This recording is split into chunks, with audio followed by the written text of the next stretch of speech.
माँ बाप की प्रसन्नता ही उनका आशीर्वाद है। गुरु की प्रसन्नता उनका आशीर्वाद है। माँ बाप यदि आपकी वजह से टेंशन में है और गुरु असमंजस में है तो समझ लेना आशीर्वाद उनका रुकेगा। और जो लोग माँ बाप बन जाते हैं वे अपने लिए अब सोचना बंद कर देते हैं। वे अपने बेटे के लिए ही सोचते हैं, बेटी के लिए सोचते हैं।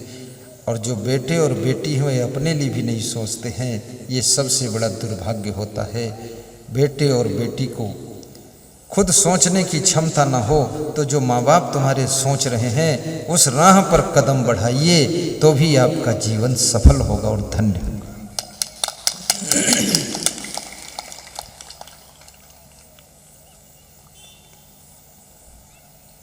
तो अत्यंत कोपा विद्यार्थी के लिए क्रोध करने को मना किया गया है कि जिस विद्यार्थी को क्रोध आता है उसकी स्मरण शक्ति कम हो जाती है, प्रसन्नता समाप्त हो जाती है। प्रसन्न चेतसो ही आसो बुद्धि पर्योतिष्ठति। प्रसन्न रहने से बुद्धि का स्मरण बढ़ता है। हंसने से बुद्धि की मेमोरी स्ट्रांग होती है। कम खाने से बुद्धि कुशाग्र बनती है। चिंता करने से बुद्धि कम हो जाती है। टेंशन में रहने से बुद्धि की याद शक्ति घटती है। अधिक खाने से बुद्धि का स्मरण कम हो जाता है।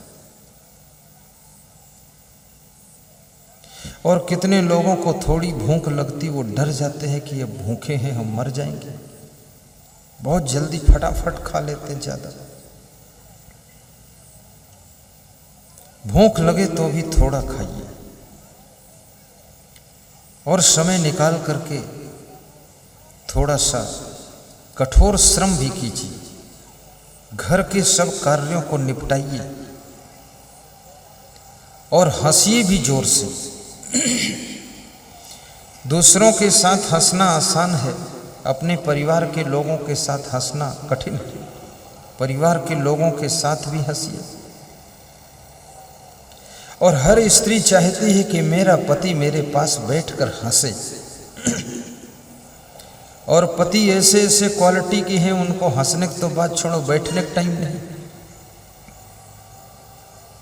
अभी फर्रुखाबाद में एक सज्जन आए तो उनकी पत्नी बता रही थी कि भक्ति तो हम दोनों बहुत करते हैं पर इनको न जाने क्या, इनको बैठने का भी टाइम नहीं। हमने सोचा सा शादी हुई है तो दोनों लोग कम से कम थोड़ी देर हंस मुस्कुरा कर रहेंगे, तो हंसना वसना तो सब बंद ही है, बैठना बंद होगा। बहुत बिजी रहते हैं, बहुत हैरान है। और इस दुनिया में कितने हाथ पांव मारो, अगर भाग्य साथ नहीं देगा तो मिलेगा ज्यादा कुछ नहीं।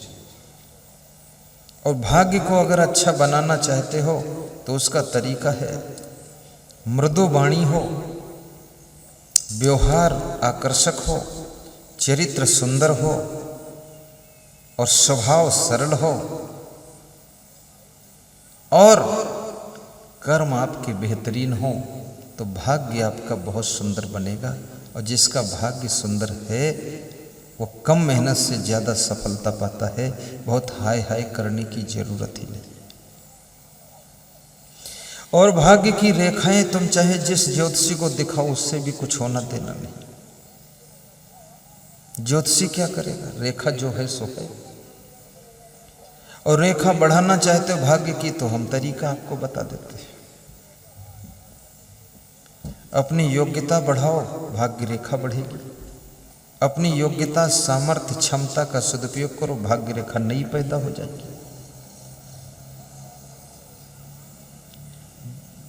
बुराइयों में फंस जाओगे, भाग्य रेखा जो है वो भी मिट जाएगी। खूब जुआ खेलोगे, ताश खेलोगे, बीड़ी पियोगे, फान ठेलब खड़े खड़े तमाकू थूकोगे, भाग्य रेखा सब थोका फजे तुम पड़ेगी, खत्म भाग्य रेखा। मैंने हस्तरेखा ज्योतिष का बहुत अध्ययन किया था। ये रेखाएं, ये तो अनुमान शास्त्र है, आइडिया शास्त्र है। ये कोई पूरा पूरा सच भी नहीं हो सकता है। लेकिन रेखाओं को अगर बढ़ाना ही है, भाग्य को चमकाना ही है, गलत स्थान पर खड़े मत होइए, व्यसन विलास में मत फंसिए, सत्संग रोज सुनिए,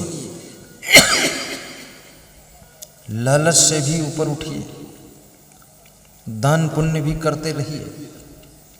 जितनी उन्नति करो अपने गांव वालों को भी खीर पूड़ी खिलाओ, अन्यथा गांव वाले जलन करेंगे। उनसे कोई मतलब नहीं तो भी तुम्हारी निंदा करेंगे,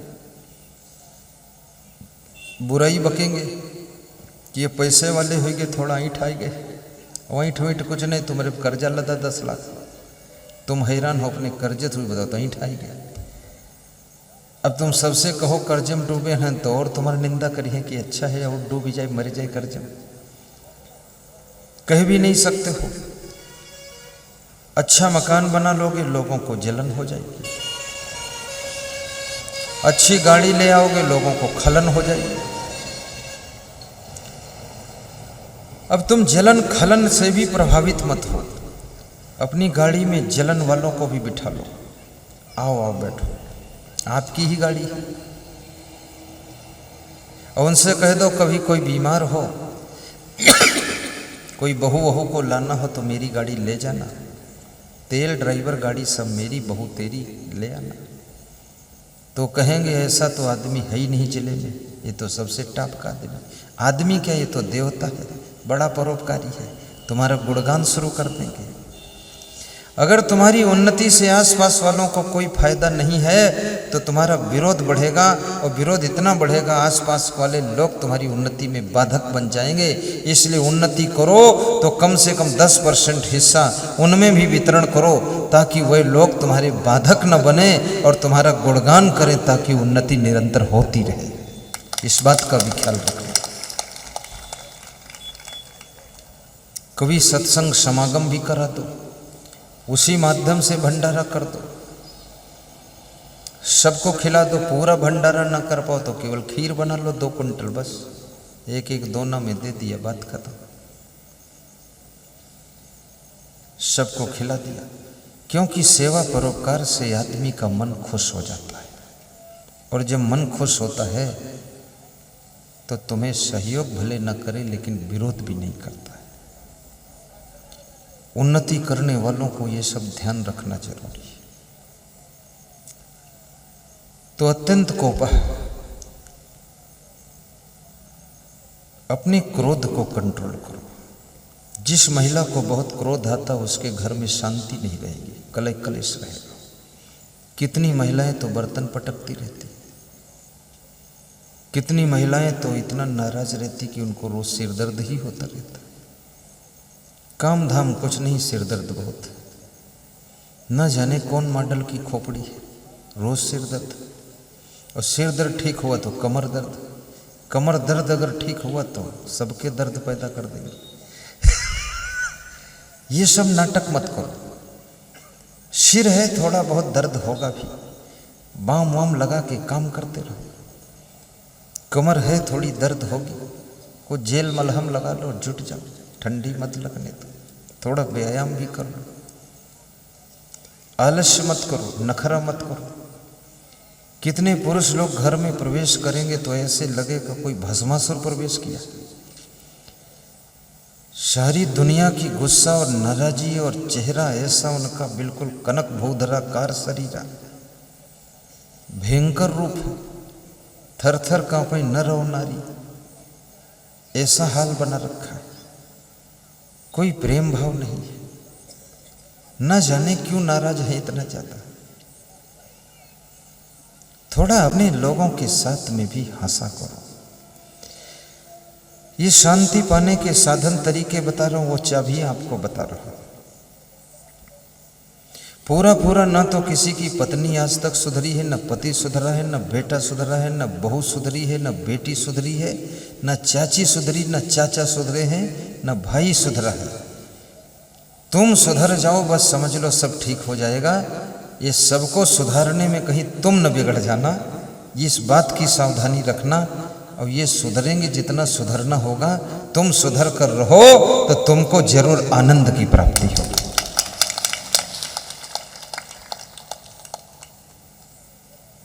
और एक आदमी का ठीक से सुधार हो जाए। पंडित श्री राम शर्मा आचार्य ने बहुत बड़ी बात कही कि हम सुधरेंगे युग सुधरेगा, हम बिगड़ेंगे युग बिगड़ेगा, हम बदलेंगे युग बदलेगा।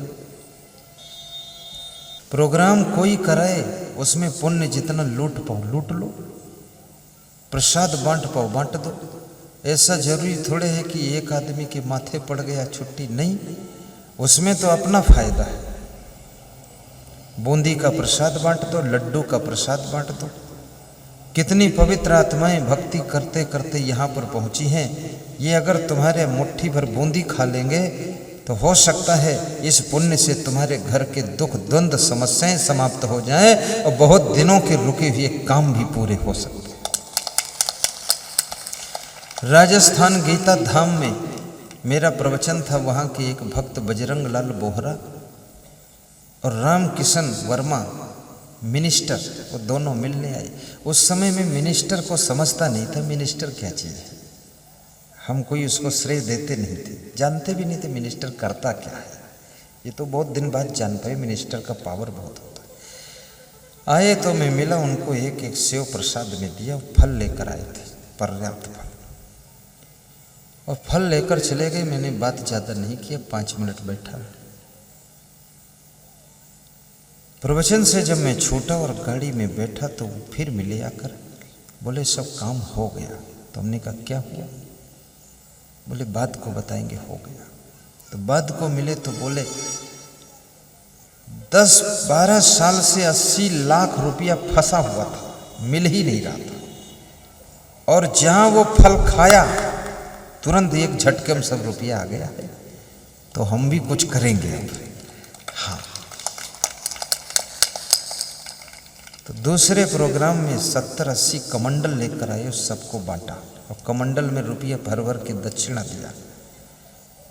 साधु कम थे, कमंडल ज़्यादा थे, तो जिन्होंने प्रोग्राम कराया उनको भी कमंडल दे दिया, और चादर वादर सब बांट दिया।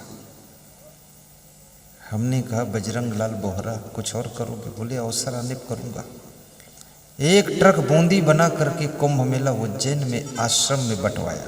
एक ट्रक 24 फीट लंबा डाला, जिस ट्रक का उसको भर दिया पूरा, और दे गए 75,000 नगद, और बोले कि और कम पड़े तो और दूंगा। बूंदी पूरी बटनी चाहिए, क्योंकि ये श्रोताओं को अगर हम एक मुट्ठी बूंदी खिला देंगे गुरुदेव, तो इसी पुण्य से हमारे कोई कार्य बिगड़ेंगे नहीं।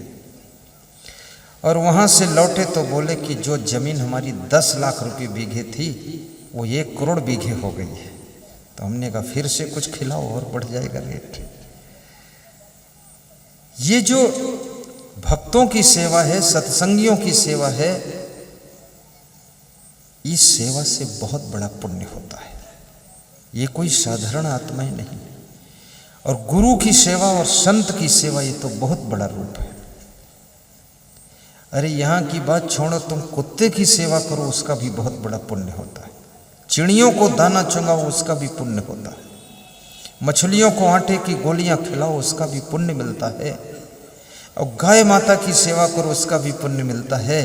तो मनुष्य की सेवा करने से तो महापुण्य होता है। फिर जो सत्संगी भाई बहन हैं, इनकी सेवा करने से तो इतना पुण्य मिलता है जो तुम्हारे कोई कार्य बिगड़ने वाले फिर नहीं। इनकी सेवा करना चाहिए।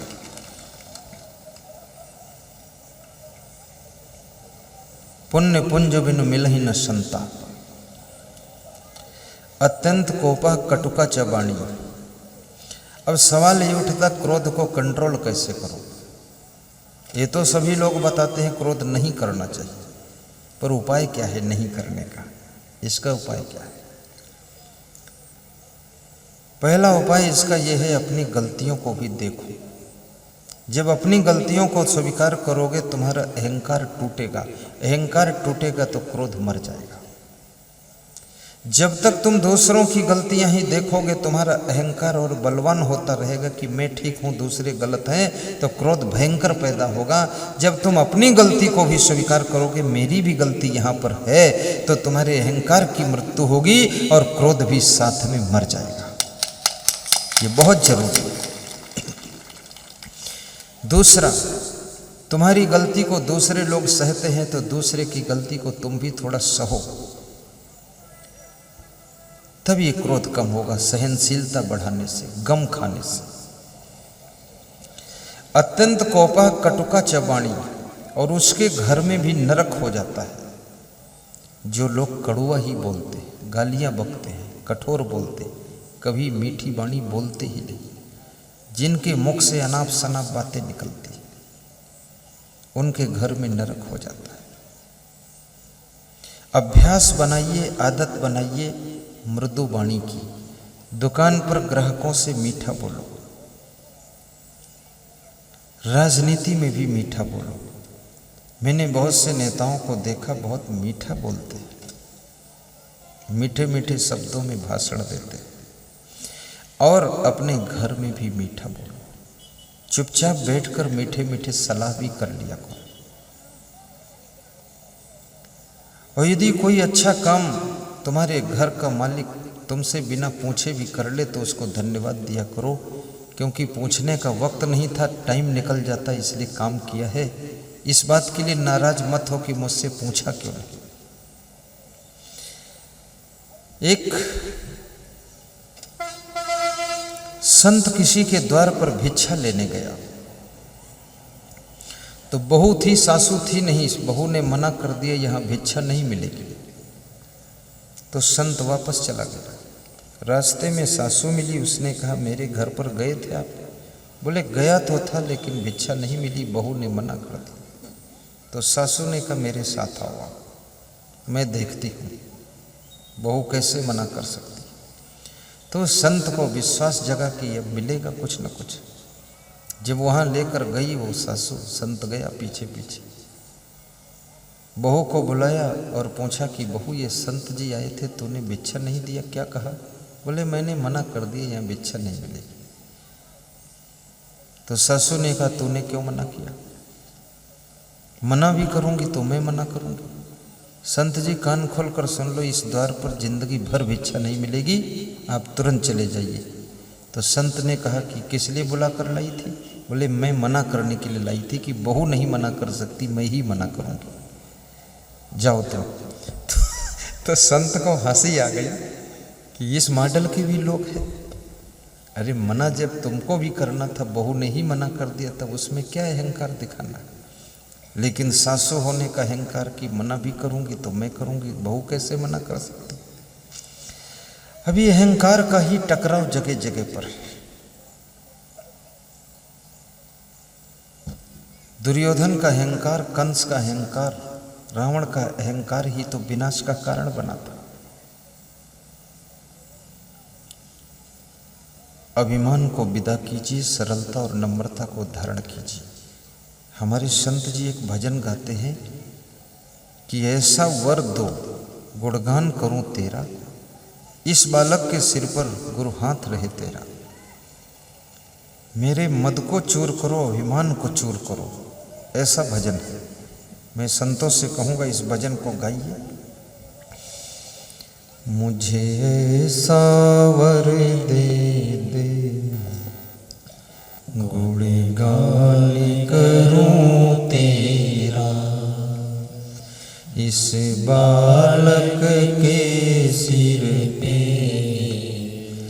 गुरु हाथ रहे तेरा। मुझे ऐसा वर दे दे गुणगान करूं तेरा, इस बालक के सिर पे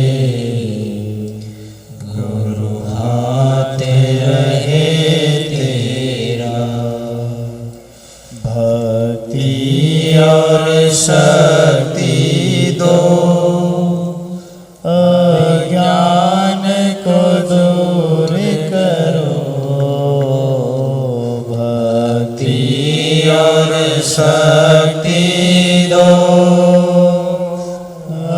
अज्ञान को दूर करो। अरदास करूं गुरुवर, अभिमान को चूर करो। सब दोहराइए पीछे से।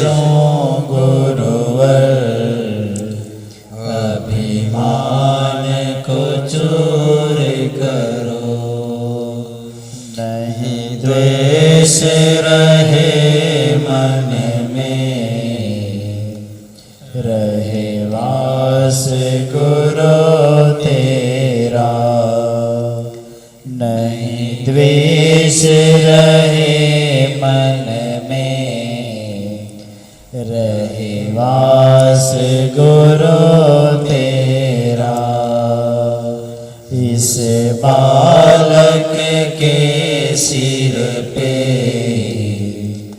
गुरु हाथ रहे तेरा, गुरु हाथ रहे तेरा। कितनी मार्मिक पंक्तियां हैं। अरदास करो गुरुवर अभिमान को चूर करो।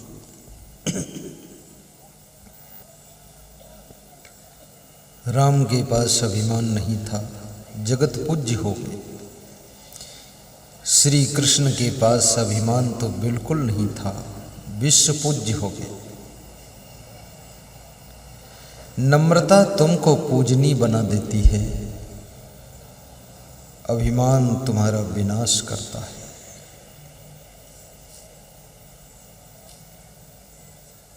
ध्यान देना। कटुकाचा वाणी दरिद्रताचा, और जिसके घर में दरिद्र है उसके घर में नरक हो जाता है। दरिद्र, कितने लोगों के घर में दरिद्र आकर बैठ गया है। दरिद्र नारायण, बहुत रगड़ी मारा लेकिन गरीबी मिटती नहीं। और दरिद्र को भगाने का तरीका क्या है? दारिद्र्य नाशनम दानम, दान करने से दरिद्र का नाश होता है। जो तुम कमाते हो उसका 10वां अंश दान करो। मंदिर में दान दो, आश्रम में दान दो, भंडारा के लिए दान दो, संत सेवा में दान दो, धर्म प्रचार में दान दो। किसी गरीब की कन्या के विवाह में दान दो। किसी को योगदान दो, किसी को श्रम दान दो, किसी को रक्त दान दो, किसी को अन्न दान दो, किसी को वस्त्र दान दो। मध्य प्रदेश में खरगोन जिले में मैं निकला तो वहाँ बड़े बड़े बोर्ड होर्डिंग लगे हुए थे कि सर्दी आ रही है, गरीब ठिठुरेंगे, इसलिए अपने पुराने कंबल स्वेटर भी दान दीजिए ताकि गरीब लोग ठंडी से बच सके। तो वहाँ ट्रकों लोग पुराने कंबल रजाई दान दे देते थे और गरीबों में ले जाकर वो संस्था बांटती थी। और मैं भी निवेदन करूंगा कि कभी कभी पुराना भी दान कर दो, नया नहीं दे सकते हो। पुरानी रजाई, पुराना गद्दा, पुराना कंबल, स्वेटर गरीब आदमी के पास नहीं है, वो भी काम चल जाएगा। पुरानी कुर्सियां दान कर दो, पुरानी चटाई भी दान कर दो। तुम्हारे घर की जगह भी खाली हो गई और उसके घर में वो जोड़कर गांठ कर काम चला लेगा, ठीक कर लेगा। लेकिन कंजूस मन कभी दान नहीं कर पाता है। दान करने से प्रकृति तुमको धनवान बनाती है। उद्योग नास्ति दारिद्र्यम, और दरिद्र को दूर करने का दूसरा फार्मूला कि उद्योग कीजिए। कहें कबीर कुछ उद्यम कीजिए, आप खाए और को दीजिए। उद्यमशील बनो, आलसी बनकर मत बैठो। नर हो न निराश करो मन को, कुछ काम करो, कुछ काम करो। उद्योग करने वाला कभी दरिद्री नहीं होता है।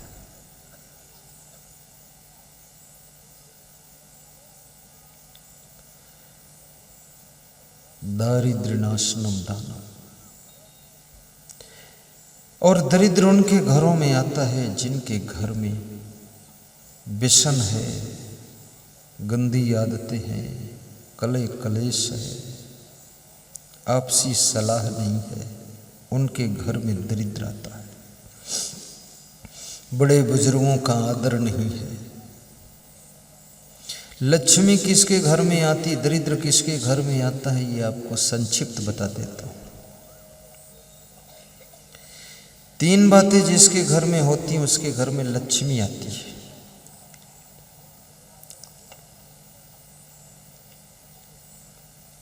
मूर्खा यत्र न पूज्यन्ते, जिसके घर में बुद्धिमान का आदर होता, मूर्खों का आदर नहीं होता है, उसके घर में लक्ष्मी आती है।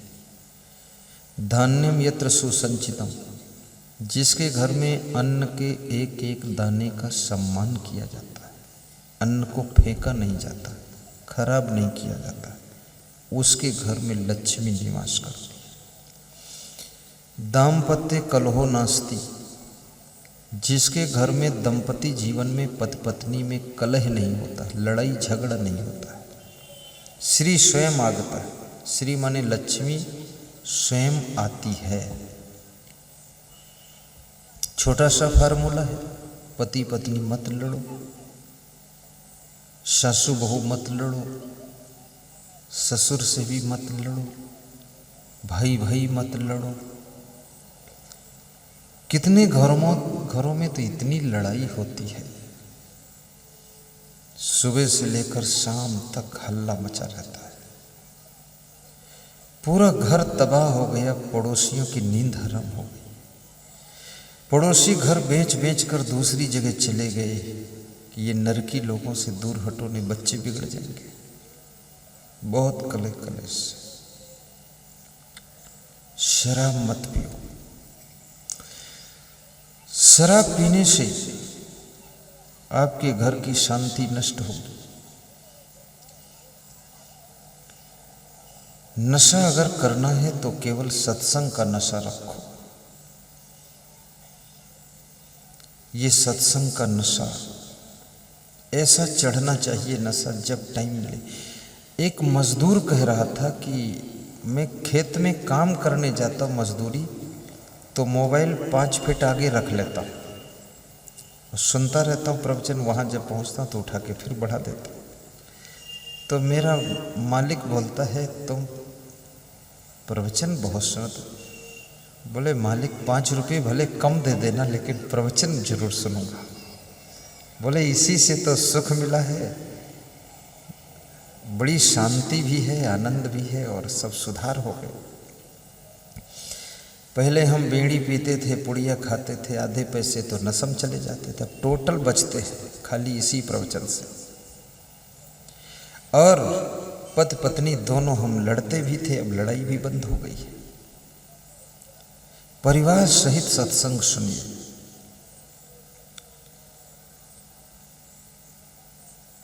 भक्ति का नशा अपने ऊपर चढ़ाइए, गुरु मंत्र भी लीजिए, गुरु दीक्षा भी लीजिए, गुरु बनाइए।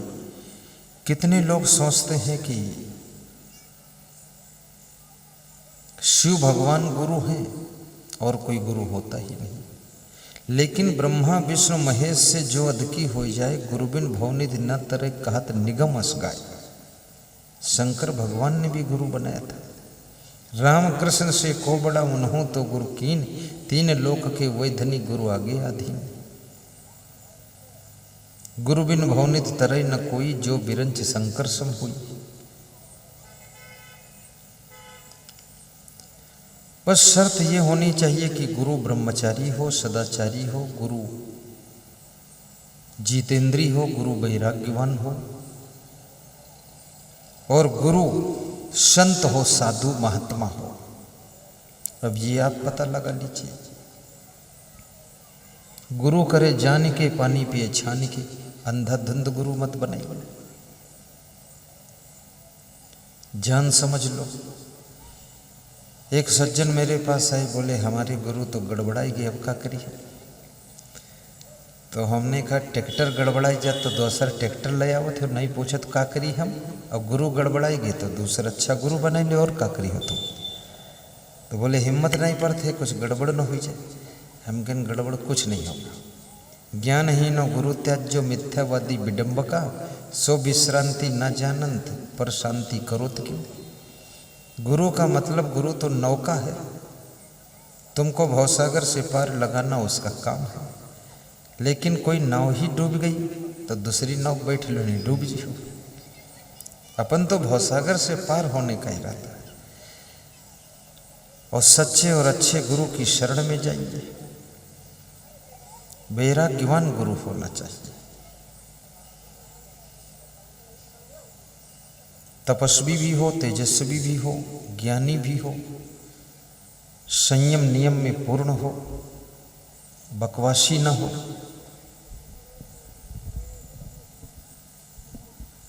मितभाषी हो, ऐसा गुरु होना चाहिए। और ये गुरु की महिमा कोई साधारण नहीं है।